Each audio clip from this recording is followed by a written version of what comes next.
L'idée en fait de créer la piscine dans le jardin est venue du fait qu'on souhaitait créer un plan d'eau pour avoir une pièce qui s'allume le soir, qui crée une ambiance le soir dans le jardin, un éclairage supplémentaire. C'est une piscine essentiellement d'agrément pour la vue, pour la luminosité. C'est pas une piscine de nage, hein.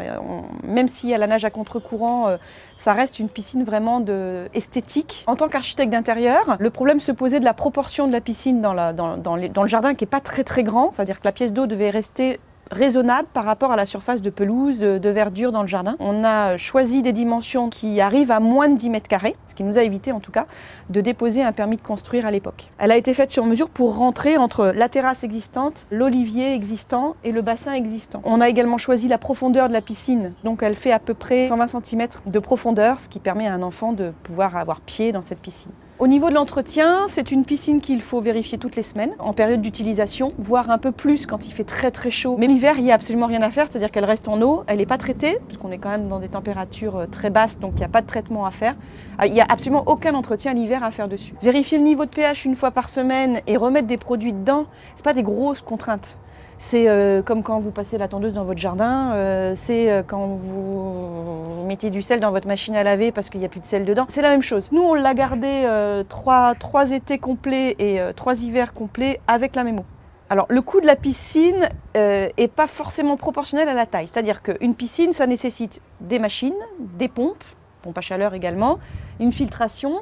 Là, en l'occurrence, en plus, il y a éclairage et nage à contre-courant. Si elle avait fait peut-être, je sais pas, 2-3 mètres de plus, le coût aurait été pratiquement le même. C'est-à-dire qu'il y a des choses minimum indispensables pour le bon fonctionnement de la piscine. Après, évidemment, plus on la fait grande, plus elle est chère, mais c'est pas proportionnel.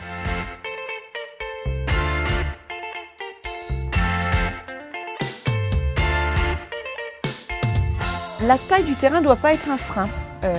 À l'investissement dans une piscine, ça dépend ce qu'on veut en faire de la piscine. Ça peut être juste pour s'asseoir et mettre les pieds dans l'eau, prendre l'apéritif avec des amis le soir. Une piscine, c'est convivial aussi. Quand on a acheté la maison, il n'y avait pas la piscine. Et puis sur le moment, quand on a fait les travaux, on n'a pas ressenti le besoin forcément d'une piscine.